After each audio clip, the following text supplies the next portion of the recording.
నమస్తే టిఆర్ నిజం. నేను మీ రమేష్. ఈరోజు మార్నింగ్ న్యూస్ కు స్వాగతం. వివిధ పేపర్లోని ముఖ్యాంశాలను ఒకసారి చూసుకుందాం. అందులో భాగంగా మన తెలంగాణ ప్రభుత్వం, కాంగ్రెస్ ప్రభుత్వం, ప్రజా ప్రభుత్వం ఏర్పడక ముందు వాళ్ళు ఎన్నికల మేనిఫెస్టో చెప్పిండ్రు, మహిళలకు ఉచిత బస్సు కల్పిస్తామని చెప్పిండ్రు. అందులో భాగంగానే మహిళలకు ఉచిత బస్సు ఏర్పాటు చేసిండ్రు. ఇంకోటి, దీనివల్ల జనాభాకి ఇబ్బంది అవుతుంది కాబట్టి బస్సులు పెంచాలని చెప్పేసి జనం నుంచి ప్రతిపాదన ఉన్నది. వాళ్ళు కూడా ఆటోమేటిక్గా బస్సులు పెంచామని చెప్పేసి అన్నారు. మరి బస్సులను పెంచామని అంటున్నాం, వీళ్ళని ఛార్జీలు పెంచారు. అది పేపర్లలో ఇచ్చిండ్రు. బస్ ఛార్జీల పెంపు, ఇకపై జనరల్ నెలవారీ విద్యార్థి బస్ పాస్ ధర 600 చేసిండ్రు. హైదరాబాద్ మెట్రో ఎక్స్ప్రెస్లలో కూడా దాన్ని చెల్లుతుందని చెప్పేసి అంటారు. టోల్ ప్లాజా యూజర్ ఛార్జీలు ఒక్కొక్కరికి 10 రూపాయలు వసూలు చేస్తామని చెప్పేసి అంటారు. ఏందా ప్రభుత్వము ప్రజల యొక్క బస్సులు పెంచాలి అంటే వీళ్ళకు ఈ భారంగా ఇది పెంచారు.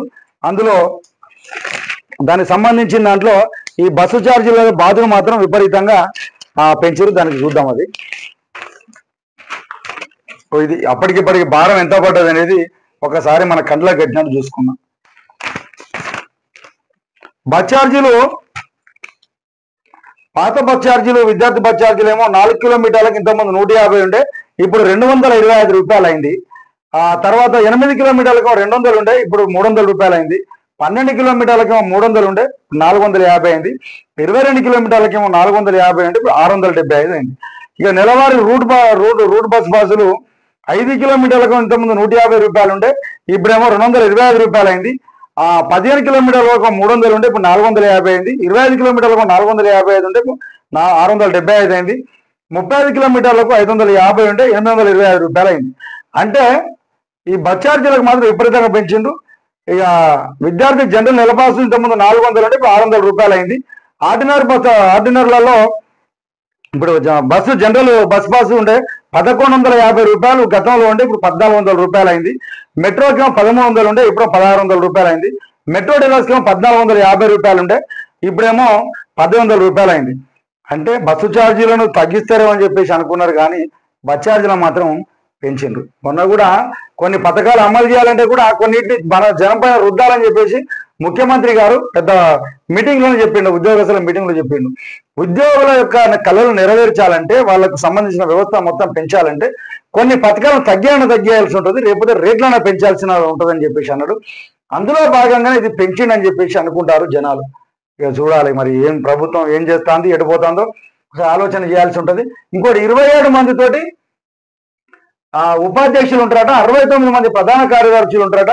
పిసిసి కార్యవర్గం ఎన్నిక కాపాడుతుంది. అందులో ఒక ఎంపీ, 5 ఎమ్మెల్సీలు, 2 ఎమ్మెల్యే, 2 ఎమ్మెల్సీలకు చోటు కల్పించారు.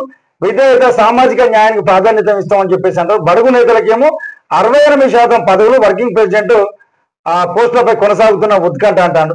27 మంది ఉపాధ్యక్షులలో బీసీలకు 8, ఎస్సీలకు 5, ఎస్టీలకు 2, మైనార్టీలకు 3, మొత్తం కలిపి 67% పదవులు వాళ్ళకు దక్కుతాయని చెప్పేసి అంటాను. మరి కాంగ్రెస్ పార్టీ మరి ఓన్లీ పదవులలో ఇస్తారా, ముఖ్యమంత్రి దాంట్లో కూడా ఇస్తారా అని చెప్పేసి జనం అనుకుంటా ఉన్నారు. చూడాలి.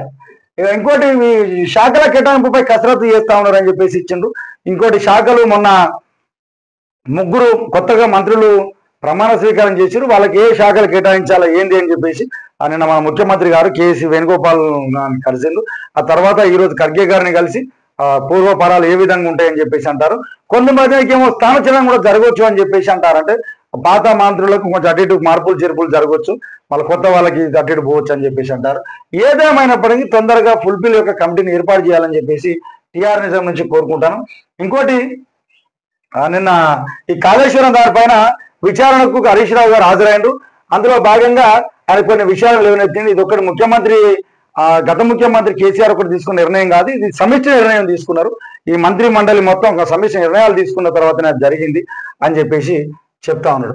ఇంకోటి, ఇదంతా కాళేశ్వరం ప్రాజెక్ట్ అంతా మంత్రి మండలి ఆమోదం జరిగింది. ఆ పనులన్నీ, ఆ ప్రాజెక్ట్ నిర్మాణాన్ని అదే విధంగా జరిగింది అని చెప్పేసి అంటారు.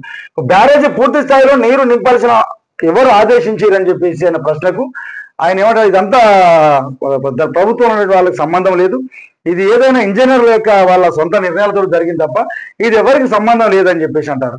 నమ్మొచ్చా అనేది ఏదన్నా? ప్రజలను మీరు నమ్మొచ్చా?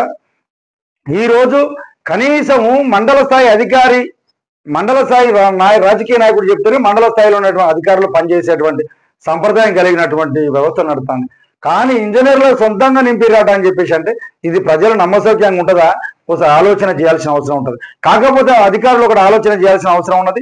ఎందుకంటే మీ బాధ్యతలు మీరు సక్రమంగా నెరవేర్చాల్సిన పని ఉంటుంది. ఎందుకంటే రాజకీయ నాయకులు 500కి వచ్చి పెట్టేవాళ్ళే, మీకు మీ సర్వీస్ ఉన్న రోజులు మీరు ప్రజల కోసం పనిచేయాల్సిన అవసరం ఉంటుంది. ఎందుకంటే మీరు ప్రజలు కట్టినటువంటి పనుల ద్వారా మీరు జీతాలు పొందుతూ ఉన్నారు తప్ప రాజకీయ నాయకులకు వాళ్ళు కొమ్ము గాయొద్దని చెప్పేసి టీఆర్ నిజం నుంచి అడుగుతా ఉన్నాం. ఇంకోటి ఏంటంటే మీరు ఖచ్చితంగా మీరు ధైర్యంగా ప్రజల కోసమే పనిచేయాల్సిన అవసరం ఉన్నది. ఎందుకంటే మీరు ప్రజల కోసం పనిచేయడానికే మిమ్మల్ని పెట్టుకున్నారు తప్ప ఇక చాలా మంది అధికారులు ప్రజలను పక్కన పెట్టి అధికారులు చెప్పినట్టు చేస్తా ఉన్నారు. ఇప్పటికైనా ఆలోచన చేయాలి. ఎందుకంటే మేము మీ బాధ్యతలు నెరవేర్చాల్సిన అవసరం ఉన్నదని చెప్పేసి టీఆర్ నిజం నుంచి అంటా ఉన్నాం.